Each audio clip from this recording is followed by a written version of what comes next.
Hello there, my name is Phil Williams and I would like to welcome you to Audio Angling, the podcast site of fishingfilmsandfacts.co.uk. As an angler, I'm obviously interested in fish populations and consider it very important that stocks are protected for the benefit of us all.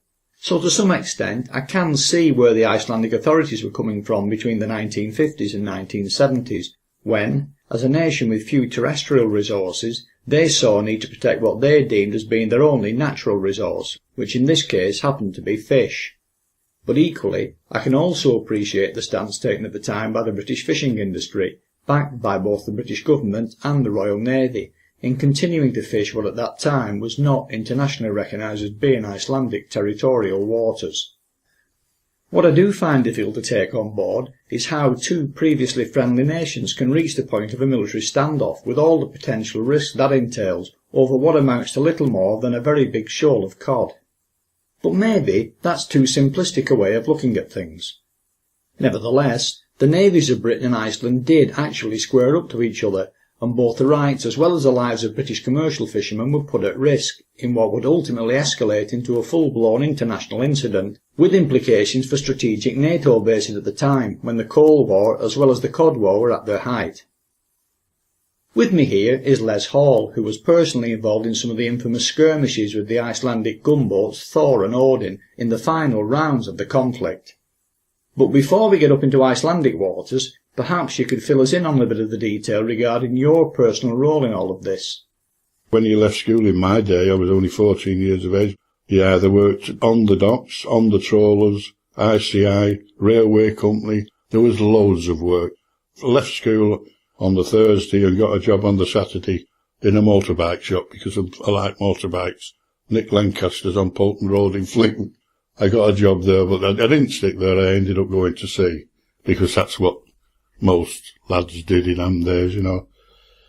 It was a hard job and everything else, and I liked it at times, but my mother wanted me ashore. So I ended up packing the sea up at 16 and getting an apprenticeship on the docks. So I served my apprenticeship on the docks to Fleetwood trawler owners as an apprentice boilermaker. All ships had boilers, so all ships needed boilermakers. There was plenty of work, you know, we never had to work overtime, God knows what. But eventually, the boilermaker side of it, what I'd picked to do, come to a bit of an end because steam was going out and diesel was coming in. So there's all the steam trawlers were being scrapped gradually, and the diesel trawlers was coming in. So I thought to myself, well, it's the diesel trawlers that's put me out of work, so I'll go and join them.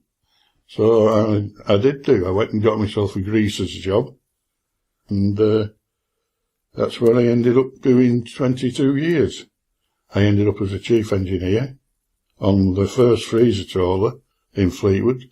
I wasn't a regular chief on that, I just do because that ship had 3 chiefs, because nobody knew anything about freezing in Fleetwood.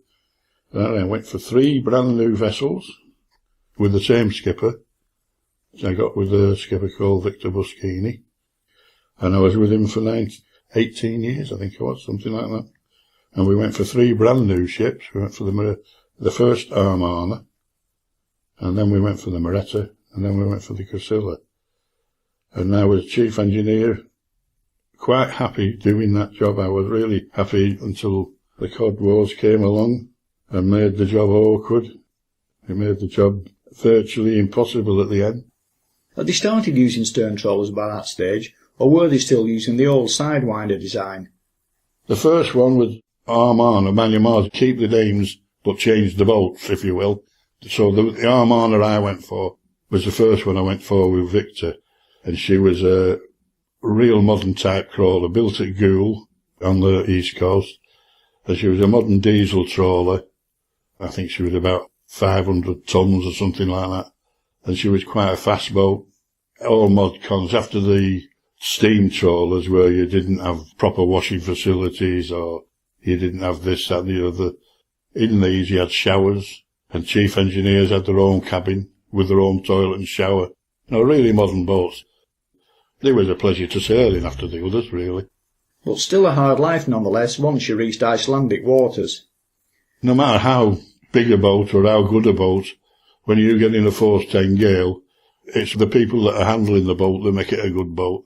Not that you can get a good boat, sea boat, and you've got a skipper that's not much cop. That's when they get accidents and things like that.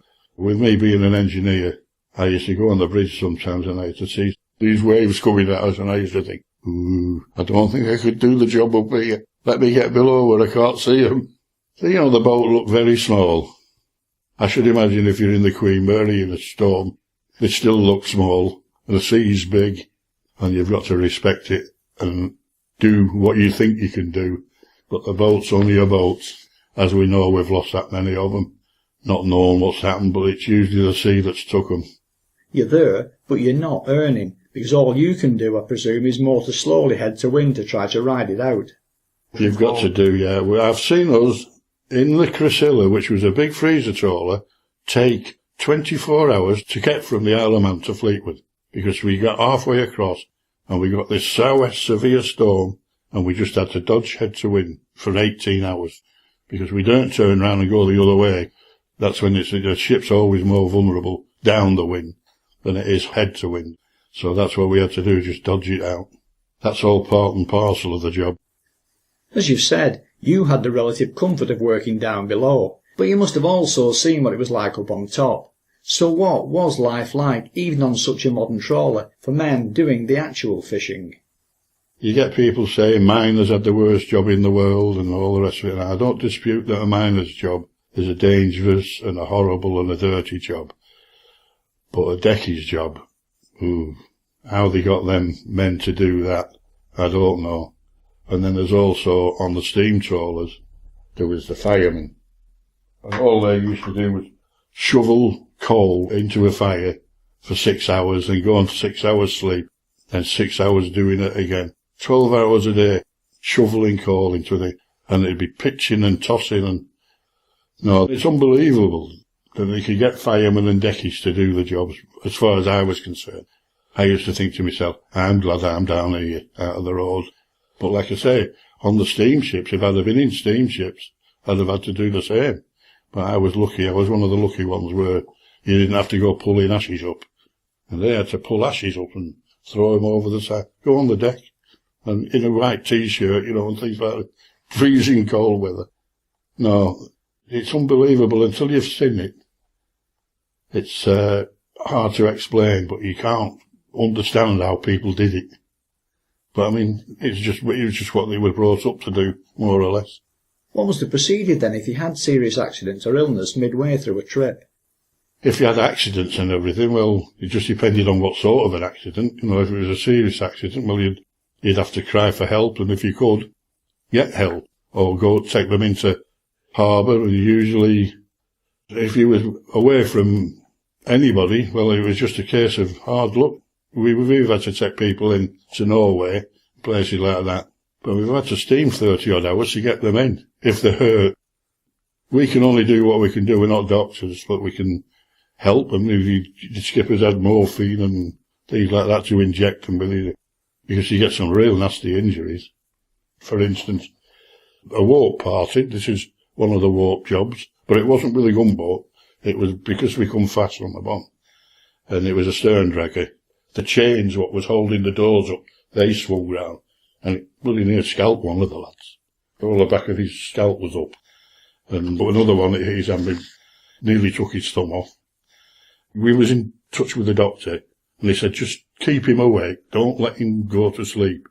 And holding his scalp up, more or less. So I think it took us quite about 10 hours or something to get to Akureyri to get him in. But we had the job was keeping him awake, you know, that was the worst thing. It's just unlucky if you get hurt and you get seriously hurt. All the other lads can do is just try and help. But with the Cod War at that time in full swing, what kind of reception could you expect if you sailed into an Icelandic port? You weren't really allowed to go in. I mean, when we went in with that man, the doctors and that came aboard, and when they looked at them, they said, right, get them ashore, they've got to go ashore. But like I say, the ship itself, with it being Akureyri, it's right up at the north top end of Iceland, and there was no government people there or anything, so we was able to drop these two off, send for two more to Fleetwood and sneak off out and hide in the fjord till the other ones come. Otherwise we'd have probably got arrested if the Coast Guards had seen us. But we wasn't supposed to go in unless it was a dire emergency. And while the Icelandic give them the due there, they did say bring them in when we told them what had happened. Give us now, if you will, a bit of the history behind the various Cod Wars. It was started off at 4 Mile, which, like I say, it wasn't really a war then. It was just people were thinking it was funny, horse-piping and throwing cod, and then they were rigging nets up one side of the boat, because in them old boats that used to work Iceland, they only ever worked one side. Well, the patrol vessels used to come always on the port side, because they're not going to go and try and get mangled up with the warps, which was on the starboard sides where we fished from. Anyway, we ended up rigging nets up, and things like that. It was all a bit of a joke, but like I say, the playing field was level then, because we could go as fast as what the patrol vessels can. And then they started using spotter planes. But once the Ager came round, she was the first one they built, big gunboat. It's not big as far as the Navy's concerned, and she was fast. So they'd shifted the goalpost. That's when they started with all the intricate ways of chopping and chasing and God knows what. At the end of the day, we just couldn't catch a trip of fish, so it was a waste of time going there eventually. A case then of gradually wearing you down. Well, they won. Yeah, they won. And they went flying around playing I can only remember that. The two gunboats come passing us, one on either side. And they would flying flags and singing, loud hailers going, singing victory songs in Icelandic. Our government just said, get yourselves out of there. And that was it. We was brought out. I think it was Mr. Hattersley that brought us out. But what about the time in between? From the point when they brought in the first exclusion zone, which constantly got extended ever further out to sea, to the time when you just mentioned, when for reasons we'll come to later, our government in essence capitulated. Yeah, going back to the first of the Cod Wars, I can remember the very first one because I was a pleasure tripper. After the limits was changed from 4 Mile to 12 Mile, that's when I first started fishing down there. I was on 12 Mile limits, but the gunboats then was modern gunboats with guns on. They wasn't throwing cod at each other. These boats was quite capable of sinking any trawler. So this is when it started to get serious. That would be in the 60s, early 60s. And then they came out with this different methods of stopping us fishing. And one of the first methods, of course, would be the paravane, which is a hook on the end of a cable, and then he's just run right up behind the ship at full speed and drop down this paravane, and that would grab all of the ship's warps and just part them like cotton. The worst thing about that was a recoiling cable coming across the deck could take a few men's heads off, legs off, or whatever, it was a very dangerous manoeuvre. Of course, the trawler skippers aren't thick, so they decided to plan their own methods of stopping them doing this. So what we was doing, it was stopping us fishing, but one ship was protecting the other ship. One ship would be behind the one that was actually trawling to stop him coming across the stern of you with his hook and parting your warp. So that was one defence. But he soon got round that. With him being such a powerful ship, he'd go around the front of you then and come shoot his paravane right from front to back. So you couldn't have a ship stood at the front, stood at the back, and one at each side. So then that method went down the drain like. But like I say, it did work for a certain length of time. After that, we was all put into zones, more or less fishing in zones. Of course, the Icelandic Coast Guard people was the ones that allotted the zones to us. Our government just seemed to stand back and let them do what the hell they wanted to do. But then, so like I said, the zones that they give to us obviously would be the ones where there was worse fishing. So when we was fishing these zones going down through, it wasn't economical. That would have put us out of business anyway, eventually. So this is when the trawler skippers started to take no notice of the zones. And then it got worse. There was incidents all over the place. And the Navy then was put down to protect us, but only if we was fishing in the zones. We had to be in the zones for protection. And the next thing that happened was they went from 12 to 50 mile limits, which all the time it was just making fishing worse and worse and worse. You know, with 50 mile off there wasn't very good fishing. I mean, we was fishing 12 mile off, it was good place fishing, and that when you was on the west coast of Iceland. But when you start 50 miles, you're losing half the continental shelf of Iceland, which decreases the fishing as well, because most of these fishes are bottom feeding fish and things like that, and if there's no bottom for them to feed, they don't go there. They go to where there is a bottom. Incidents and accidents started to get worse and worse, and then from what I can gather there was a change of government in Iceland, and this government was even more strict on the limits, and they banged it out to 200 mile. Well, now 200 mile was just the type of trawler that we had at the time, putting them out of business nearly. Nowadays you've got the modern trawls with the pelagic trawls and the purse seine net trawls, but you couldn't have used them on them trawlers. You know, we had to then rebuild the trawlers, if you will. But that was the Cod War. The last trip I was down there before the Cod War was over, the gunboats was on parade around us all, and flying flags and buntings and playing loud music. They'd won, and they had, because we got a message from our government, all ships leave Iceland. And we was just about halfway through a trip, so I had to leave Iceland and steam all the way to Norway, which took us 2 or 3 days. And that was the end of my Iceland experience. I've never been back there, and neither has anybody else from Fleetwood, I don't think, because we're just not allowed to go there. Can you now fill in a bit more of the detail regarding some of the actual incidents themselves? I can tell you one manoeuvre after the harassment that the trawler skippers had had. I mean, they're not silly men, they're quite clever men. And the Hull and Grimsby trawlers, plus a couple of Fleetwood trawlers, all got together ashore and devised a code. Because what had happened, the gunboat had started to get dirty tactics reported from an aircraft where all the ships were fishing. And he would creep in at night when it was dark with trawler lights on, same as if there's 50 trawlers fishing an area. Nobody seemed to notice when one left and one came, like, you know, because you're too busy fishing. And he'd sneak in with trawler lights showing. And he'd get right in the middle of the fleet of trawlers, and out would come the paravane, on would come his lights. He'd get about 10 of you right away. So then he'd steam off and chase. But what these skippers had done, they devised a way of watching this, and they got clever, and they formed, when they got on the ground, a circle. Where they was fishing, they formed themselves in a circle. And then they had this code, so that the one would say to the other, "Is that you?" more or less, to the left of me.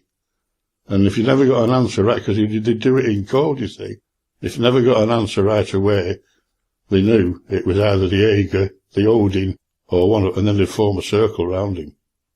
And then, all of a sudden, they just all close in. They wasn't actually fishing. All he was doing was towing a bobbin behind them in the water, which made it look as if they was fishing.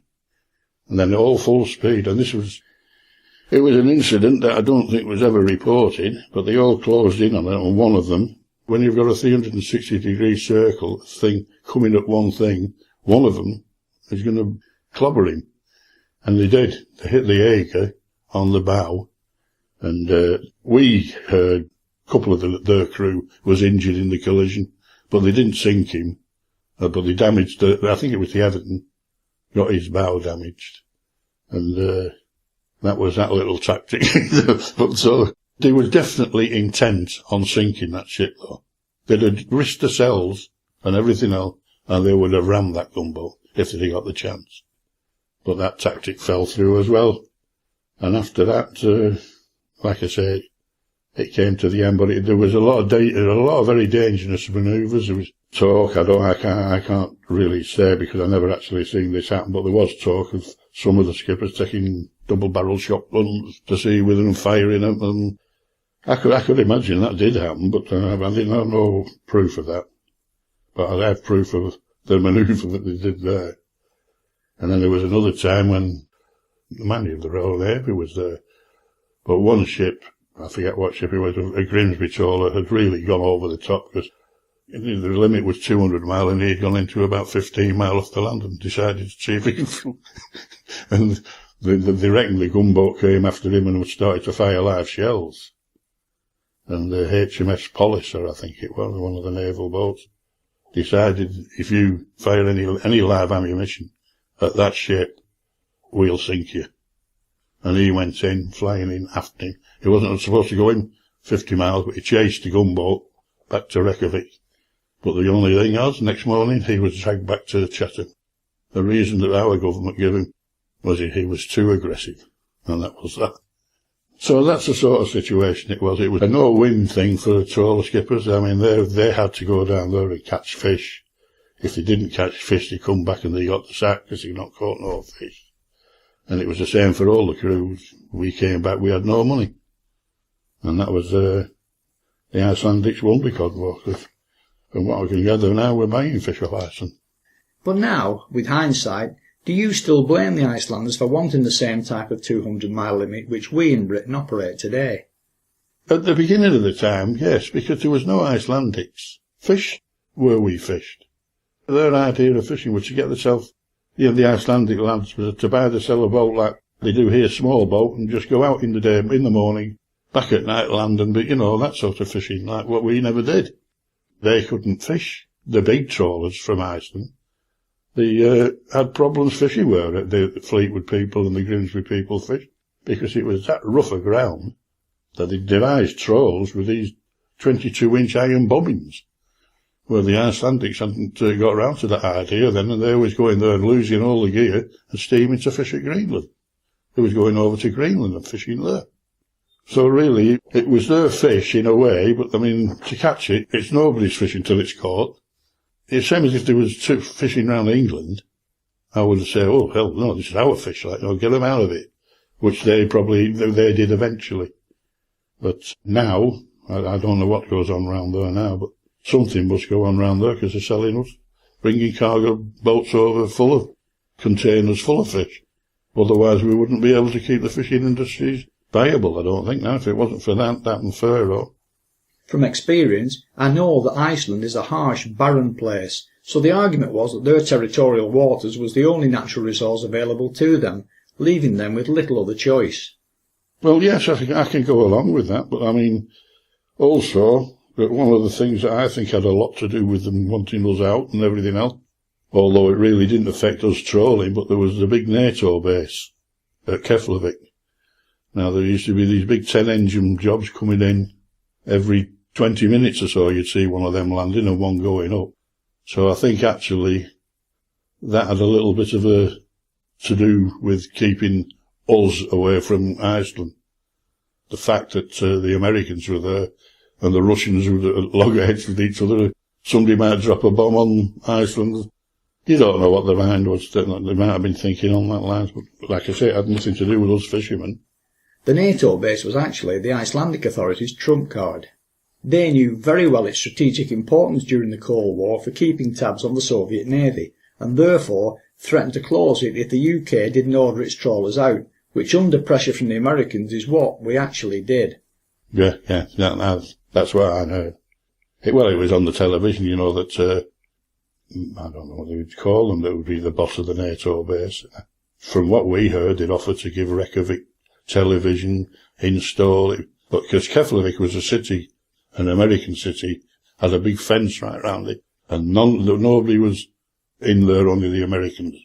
You got Frank Sinatra's and that, entertaining them and unbeknown to anybody else, But they offered to give the Icelandics this, that and the other, but they just couldn't accept it because I believe it was a communist government that got elected anyway there. So that probably had something to do with it. I've actually been over to Iceland a couple of times rod and line fishing, and the first time I went, I stayed at a small town called Akranes, where the cutting gear used by the gunboats was actually made. What's more, I even managed to track down one of the cutters and get a photograph taken of me holding it.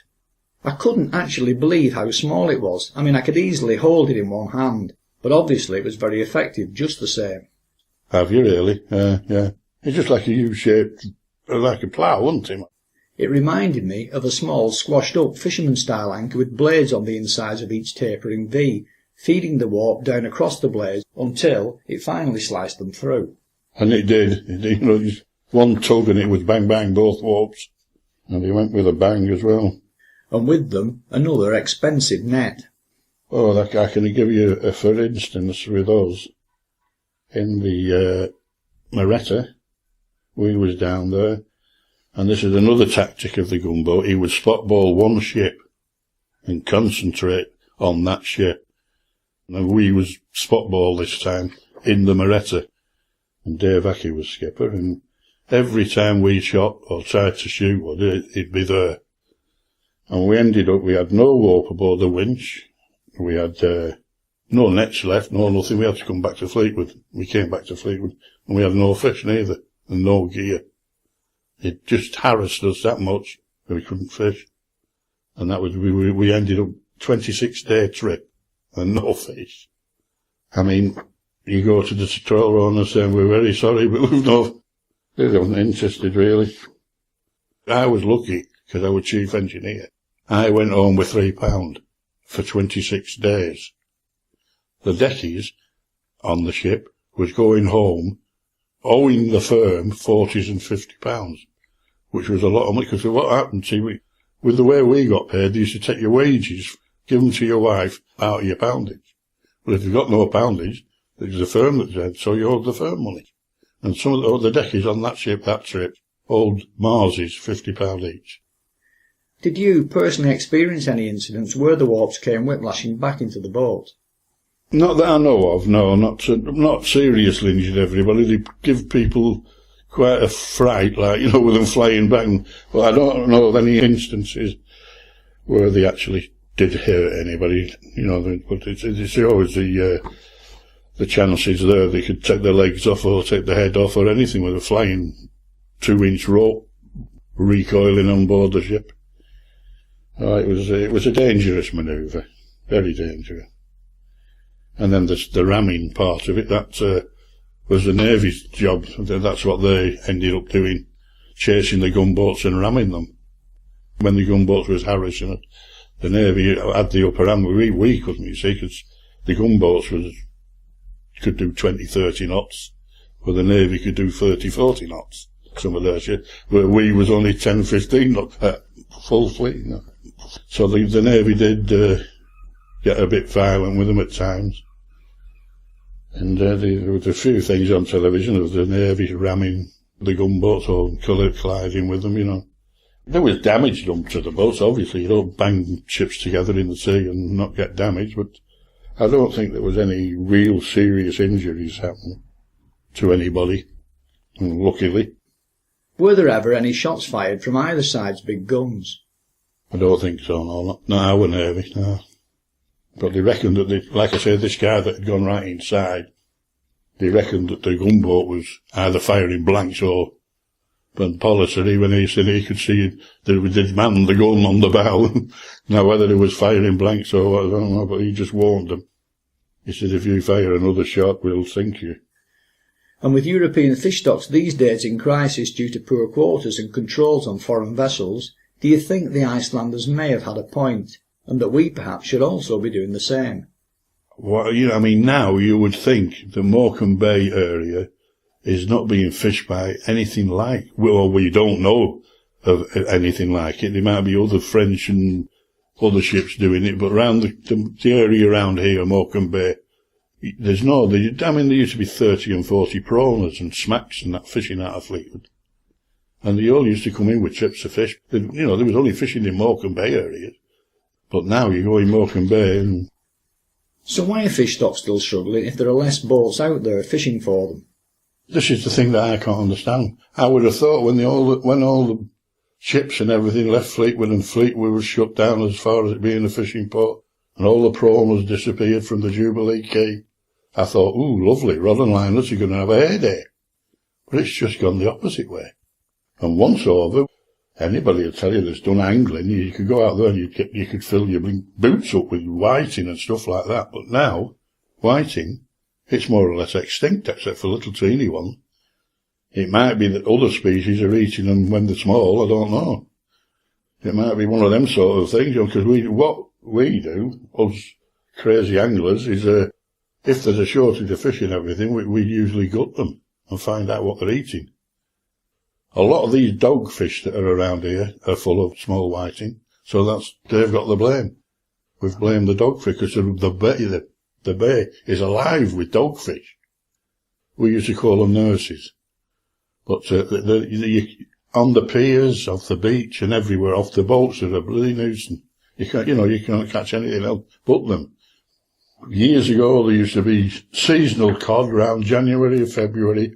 There was always somebody coming in with a big 20-odd pounder from, well, obviously, if they're a big 20-odd pounder, they must be coming down there to spawn. But just these last few years, I don't think there's been a double figure cod caught round these areas. So after the boats had made the final run up to Iceland, what effect did this have on Fleetwood as a fishing port? The firm I was with, Mars, is one of the top companies. Boston never did it, but Mars tried pearl fishing, like what the Spaniards have been doing round Kilders and them areas, and local home water things. Now, pearl fishing, you are talking about expensive trawls then. 2 ships pull 1 trawl. And, well, it just didn't prove a success, really, but the government was giving the trawler owners expenses to do this, to look for other fish. With Iceland gone, all of a sudden there would be a lot of very expensive deep water capability trawlers which needed to find alternative ways of earning the keep. I can remember when I first started going to sea, we was only allowed to go to Iceland 2 trips a year in the type of ships we was in. It all to do with laying the keel down and getting them built and getting a grant. That was all part of the deal. So these ships were purpose-built for fishing up in Muckleflugger, Kilders, all them areas, deep water fishing, hake fishing. Like I say, there was no reason for us to go to Iceland. But then when they started giving them 2 trips a year to go down to Iceland, these boats, and when they was going down there, they was coming back and making good money.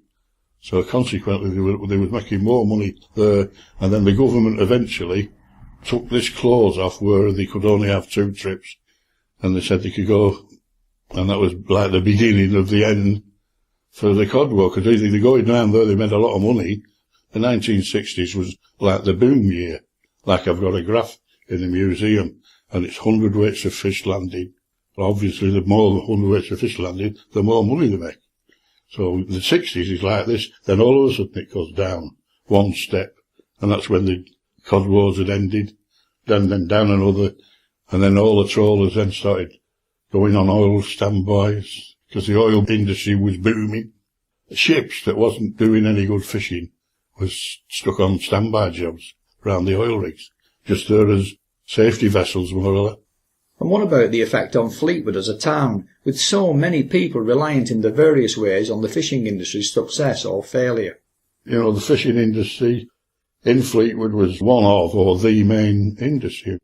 And like I said, as the landings slumped, they didn't need lumpers, they didn't need fishermen, and all the fishermen stopped fishing and went on the boats that were doing the standby rigs. Myself personally, I would never do that job. Standby, just stuck there bobbing and up and down outside an oil rig in case it blows up.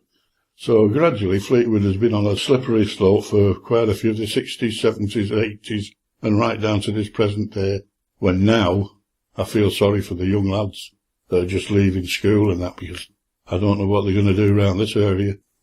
If I remember right, there was a brief glimmer of hope at one stage which quickly seemed to dim, as a couple of the boats were sent out to fish the continental slope off the southwest coast of Ireland, looking for new species to replace the Icelandic cod. Well, at the end of the Cod Wars, when we was pushed out of Iceland and pushed out every other country, even the Canadians, where we used to salvage a living down on the Grand Banks, the Grand Banks were shut by the Canadians completely. And they still are shut. This is 30-odd years ago since they shut them. But, I mean, I can understand them doing there, because on the season for the cod, around the Grand Banks, there was ships of every nation there. There was Portuguese, French, Germans, Russians, us, you name it, they was fishing down there.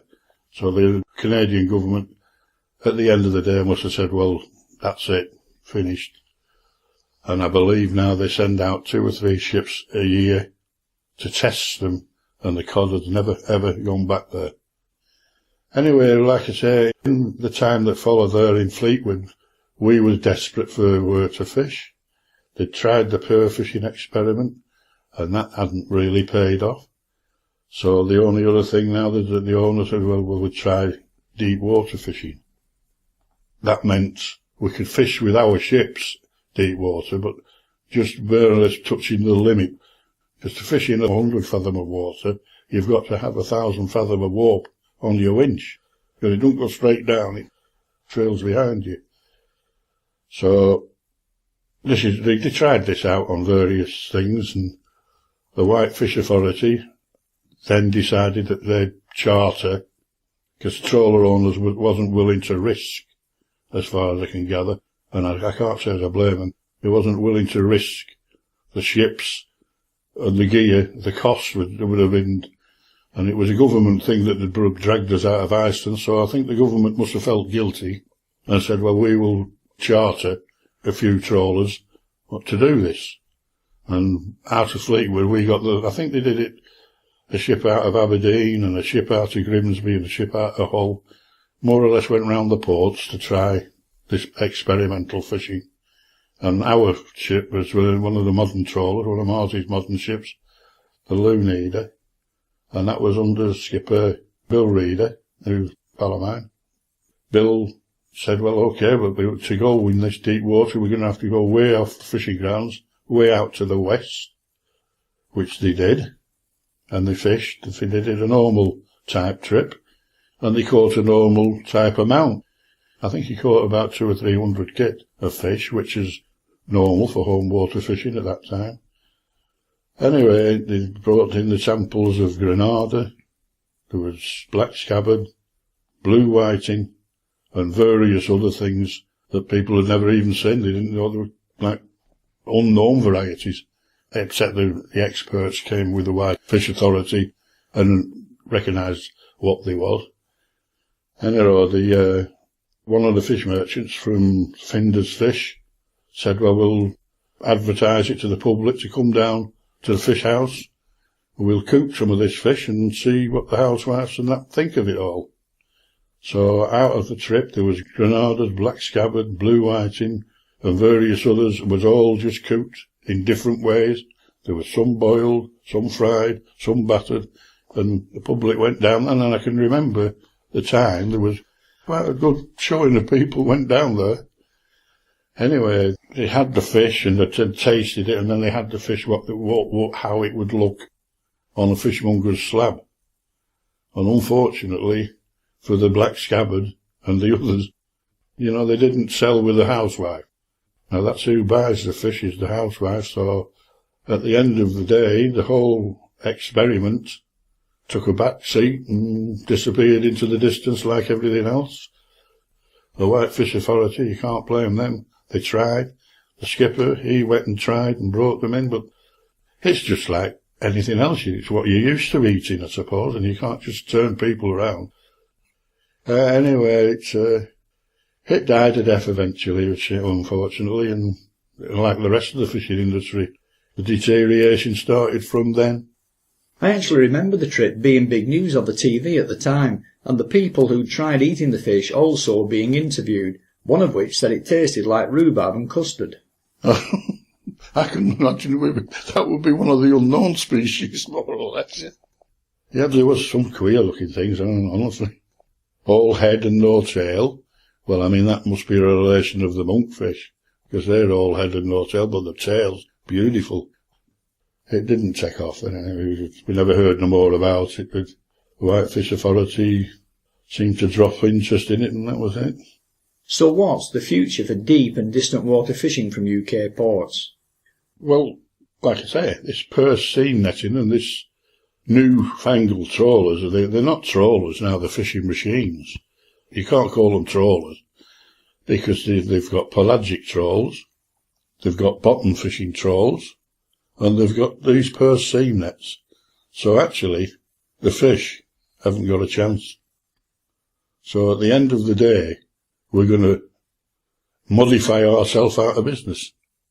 They're going to build these super ships, which they have built, and they're just going to have no fish to catch. The old saying, there's more fish in the sea than you ever take out.